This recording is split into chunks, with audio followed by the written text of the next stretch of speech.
그리고 홍범도 장군 흉상 관련 입장문 그거에 대한 질문이 하나가 있는데요.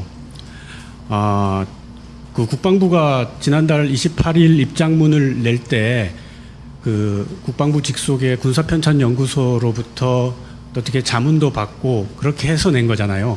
네. 그리고 군사편찬연구소는 그 군의 최고 역사 연구기관이라고 해도 되는 거고 홈페이지에도 그렇게 설명이 돼 있어요. 국방부 직속 최고의 군 역사 연구기관이라고.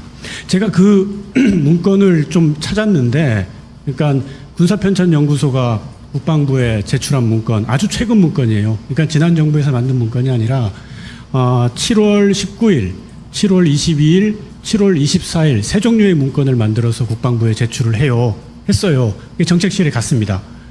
그 문건 내용에 보면 일단 자유시 참변에 대해 가지고 뭐라고 그 복수의 문건에다가 적어놨냐면 그 홍범도 장군이 참변에 직접 가담했다는 기록은 없다라고 볼드체로 적어놨어요.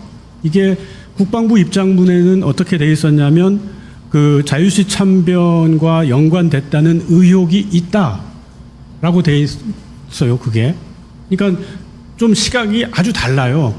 자유시 참변에 직접 가담한 기록이 전혀 없다라고 군사편찬연구소에서는 적었는데 이 국방부는 자유시 참변과 연관됐다는 의혹이 있다라고 다른 이야기를 하고 있어요. 그리고 군사편찬연구소는 어떤 말을 더 덧붙이냐면 그 자유시 참변은 독립군 무장부대 간 주도권 다툼으로 발생했다.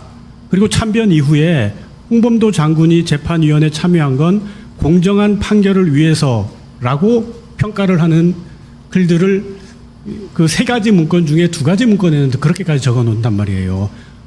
그런데 이걸 가지고 일단 국방부가 가장 인용을 많이 하고 가장 참고를 많이 하는 군 최고의 역사기관인 군사편찬연구소의 평가와 연구는 이렇다는 거죠. 근데 그거와 다르게 지난달 28일 입장문에서는 그 참변과 연관됐다는 의혹을 국방부는 굉장히 힘을 주어 말을 합니다. 다음에 그 참변으로 인한 독립군 사망자 수도 이 군사편찬연구소는 객관적으로 역사 자료를 그냥 내놔요. 보라고. 그러니까 군정의회 측은 주장을 사망 37명이라고 주장을 하고, 그리고 피해자라고 하는 대한의용군 측은 뭐라고 주장하냐면 사망 272명에 익사 31명이라고 주장을 해요. 그런 역사적 사실, 역사적 주장을 그대로 공개를 해버린다고요. 군사편찬연구소는. 근데 반면에 국방부 입장문은 어떻게 되어 있습니까? 아무 근거 자료 없어요. 단순하게 400명에서 600명 사망이라고 단정을 해버리죠. 다음에 군사편찬연구소는 그 이듬해에 홍범도 장군이 레닌을 만납니다.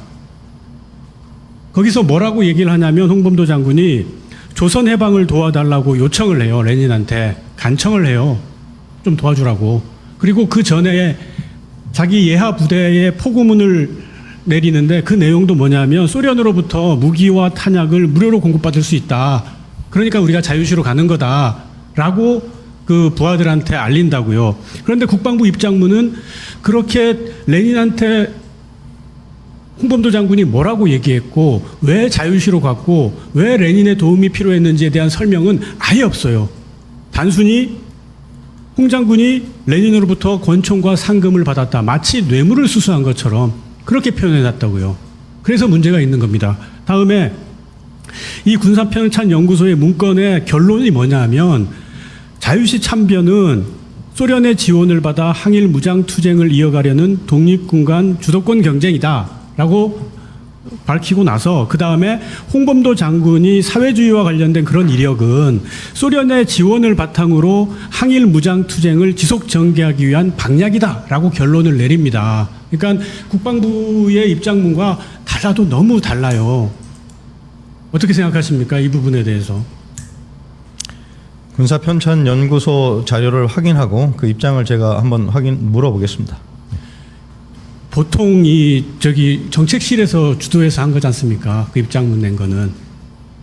근데 정책실장님도 박사학위자고 거기에 공부하신 분들 많을 텐데 사회과학적으로 역사를 그 분석할 때는 있잖아요.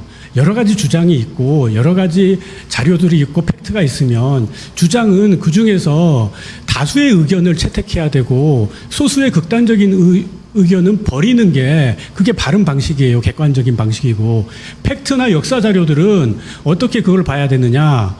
힘 빼고 아주 담담하게 해석하는 게 그게 맞는 역사적 접근 방식이거든요. 그러지 않고 자기가 자기 입맛에 맞는 주장과 자기 입맛에 맞는 팩트만 선정하는 거는 그거는 역사적으로 그걸 뭐라 그러느냐. 그걸 역사 왜곡이라 그런 겁니다. 그 입장문이 지난달 28일 입장문이 역사 왜곡이라고 지적을 받는다면은 국방부는 뭐라고 대답하시겠어요? 특별히 드릴 말씀 없습니다. 네. 네. 다음 질문 받겠습니다.